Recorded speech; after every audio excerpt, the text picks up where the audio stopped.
ఏంటండి ఇంకా అదే ఆలోచిస్తున్నారా? ఎలా మర్చిపోగలను లక్ష్మి? జరిగింది ఏదో జరిగిపోయింది, మీరు బాధపడకండి. ఎంత మాట అన్నాడో చూసావా? నా భార్య ఇబ్బంది పడుతుంది, బయటికెళ్ళండి నాన్న అన్నాడు. వాణ్ణి ఎలా పెంచాను? చదువుకుంటే పై చదువులకు వాడు వేరే ఊరు వెళ్లాల్సి వస్తుందని చదివే మాన్పించేశాను.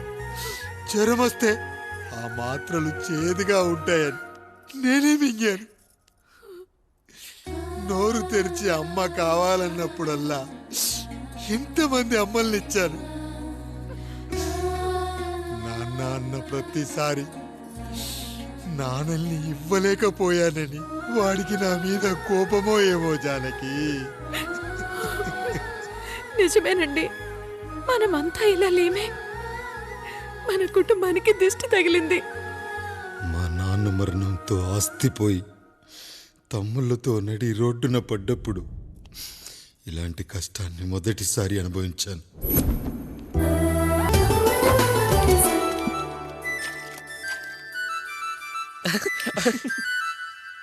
తమ్ముడు చాలా ఎదిగిపోయాడయ్యా.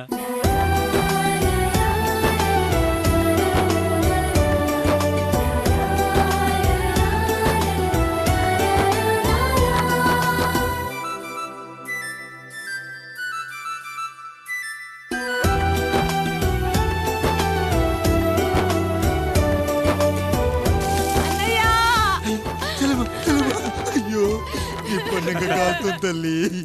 ఎంత మంచి నానేం చెప్పాడో తెలుసు కదరా, కష్టమైన సుఖమైన కలిసి పంచుకోవాలరా.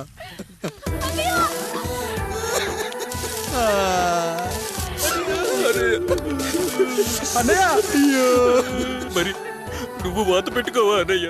మీ బాధ నా బాధ కాదట్రా.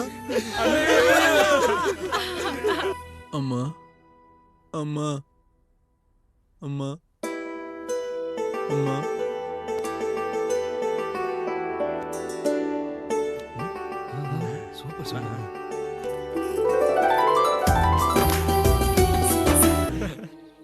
ఆ అమలాపురం, ఈ ఇచ్చాపురం, ఊహాపురం. నమస్కారం. పిల్లలు బడికొస్తారంట మాస్టారు. బాగా చదవండి, పై చదువులకి పక్కూరు వెళ్ళాలి. ఏ ఈ ఊళ్ళో చదువుకోకూడదా? మన ఊర్లో కాలేజీ లేదు కదయ్యా. ఎరా, నన్ను వదిలి కాలేజీకి వెళ్తారా? నేను చదువుకుంది చాలదా? నా చదువులు మీ చదువులు కావా? మా కుటుంబాన్ని, మా అన్నదమ్ముల్ని విడదీసే ఈ చదువులు మాకొద్దు మాస్టారు, వద్దు.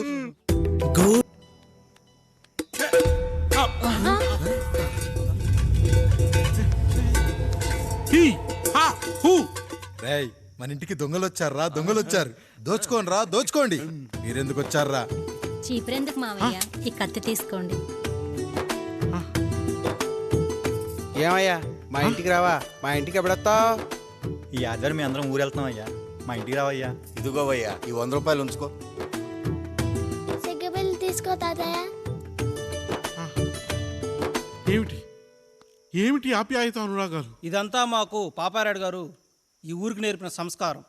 మా ఊరికి ఎవరైనా వస్తే ఒట్టి చేతులతో పంపం. ఈ ఊరికి ఏదైనా రోగం వస్తే 4 చావులు ఇస్తాం. దొంగలు వస్తే దోచుకోవడానికి 4 ఇల్లు ఇస్తాం. అయ్యా, పేదరికంలో ఉన్న తల్లిదండ్రుల పిల్లల్ని పార్కుల నుండి, స్కూళ్ళ నుండి తీసుకెళ్లి బిస్కెట్లు, చాక్లెట్లు కొనిపెట్టి డబ్బుండి పిల్లలు లేని దుబాయ్ షేకులకు ఇస్తుంటే నన్ను కిడ్నాపర్ అని జైల్లో పెట్టారయ్యా. 300 రూపాయలు పెట్టి కొన్న కత్తిని అది పనికొస్తుందో లేదో అని ఒక నగల వ్యాపారి కడుపులో పరీక్షిస్తే నన్ను హంతకుడన్నారయ్యా. మీరే ఈ కాముణ్ణి అర్థం చేసుకున్నారు. నేను మీ ఊర్లోనే ఉండిపోతానయ్యా, మీ ఊర్లోనే ఉండిపోతాను. సరే కాముడు, సరే. కుమ్మరోళ్ళున్నారు, కమ్మరోళ్ళున్నారు, కంచరోళ్ళున్నారు, కాశోళ్ళున్నారు. ఇక్కడ కంసాలున్నారు, పద్మశాలున్నారు, ఆచార్యులున్నారు, పూజారులున్నారు. రెడ్డి, నాయుడు, చౌదరి, దళితులు కూడా ఉన్నారు. హిందువులు, ముస్లింలు, క్రిస్టియన్స్ కూడా ఉన్నారు. అని ఒక దొంగ మాత్రం లేడు. ఈ రోజు నుంచి నిన్ను దొంగగా నియమిస్తున్నాను. ఈ ఊళ్ళో 4 ఇళ్ళు దొంగతనాలు చేసుకొని హాయిగా ఉండండి రా, హాయిగా ఉండండి. అయ్యా, మీ కుటుంబం అనే కొబ్బరి మట్టలో నేను ఒక ఆకునవుతాను. అన్నయ్య అన్నయ్య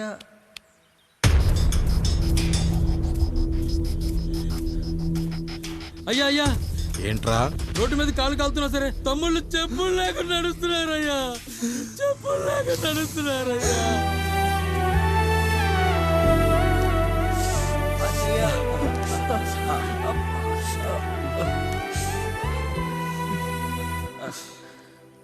చెప్పులు లేకుండా నడుస్తుంటే కాళ్ళు కాలుతున్నాయట్రా.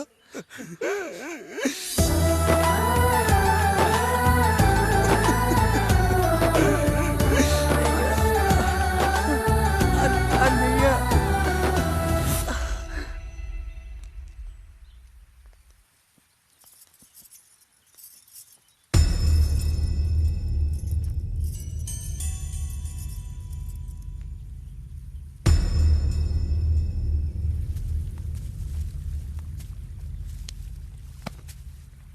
ఏరా కాముడు, అయ్యా బాధపడుతున్నావా? పెళ్ళేమైనా చేయమంటావా? వద్దులేండి అయ్యా, నాకు ఇది ఉందిగా చాలు, దీంతో నేను ఎలాగోలా సరిపెట్టుకుంటాను. దీనితో పాటు జీవితంలో నీకు ఓ తోడు కావాలి. రే గంటోడా, అయ్యా ఇక నుంచి కష్టాల్లో సుఖాల్లో వీడికి అన్నీ నువ్వేరా.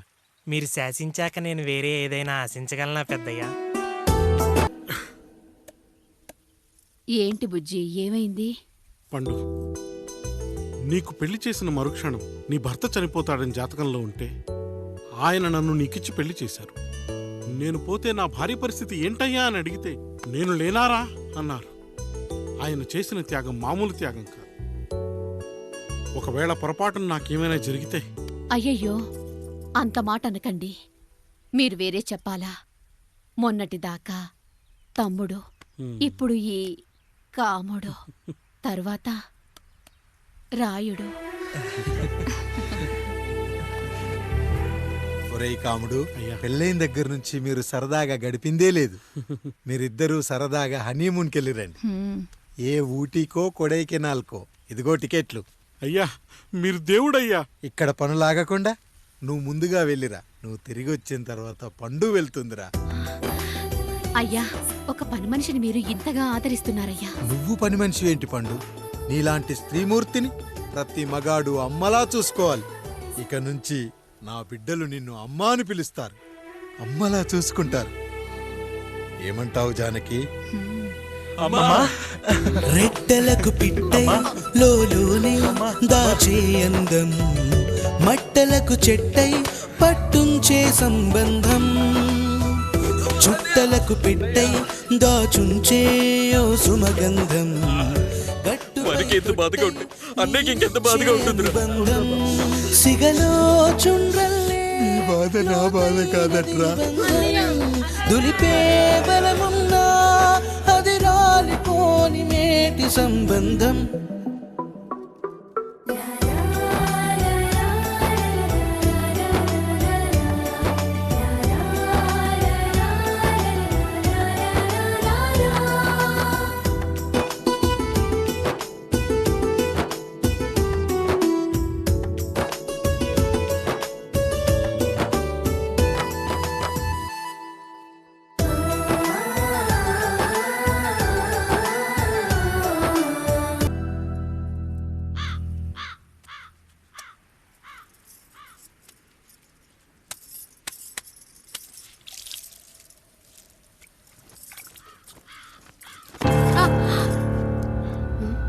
ఏంటి, నువ్వు చూసుకోలేవా? అయ్యో చూసుకోలేదండి, ఈసారి ఖచ్చితంగా చూసుకొని గుర్తాను. మీరు వెళ్ళండి.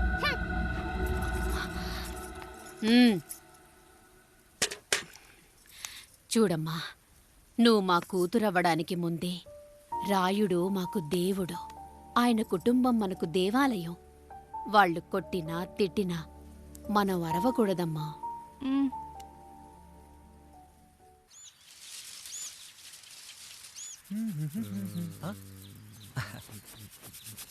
ఏంట్రా మిట్ట మధ్యన కసికసిగా పడితోమెత్తున్నావేటి? మీకేంట్రా పెళ్ళిళ్ళయ్యి? పెళ్ళి కానీ కానీ కానీ హే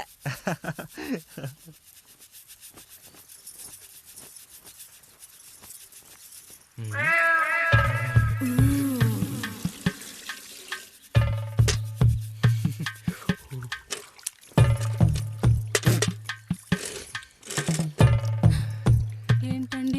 నీళ్ళు కావాలి.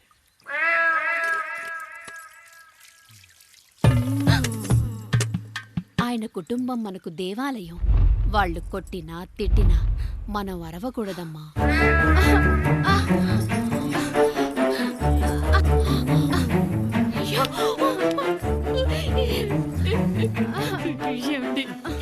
ఏదో ఒకటి చెయ్యండి మీరు.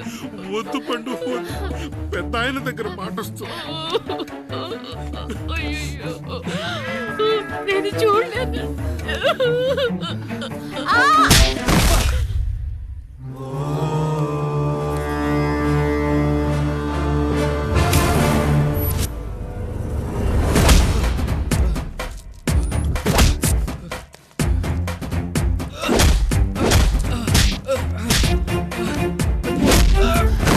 అయ్యో అనియా అనియా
నీతి లేని కుక్క, మా ముందు 7 తరాలు హత్యలు, దొంగతనాలు, వ్యభిచారాలు చేశాం, కానీ ఒక అమ్మాయిని మానభంగం చేసినట్టు చరిత్రలో లేదు.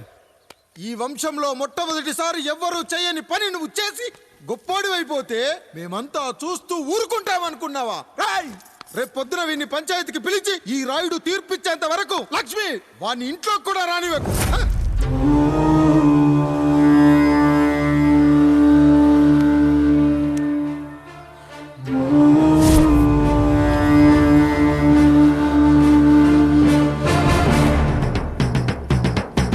ఇందు మూలంగా 50 మందికి తెలియజేయడం ఏమనగా, పెదరాయుడు గారి కుమారుడు ఆయన తన ఇంట్లో పనిచేసే కాముడు కూతురుపై మానభంగ ప్రయత్నం చేసినందున రచ్చబండ దగ్గర తీర్మానం చేయబడింది.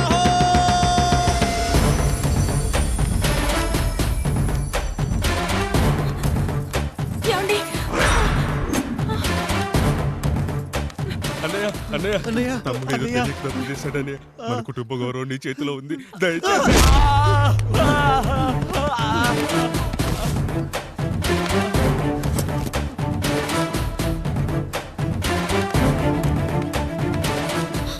అయ్యా అయ్యా, తీర్పిచ్చే ముందు ఒక్కసారి ఆలోచించండి అయ్యా.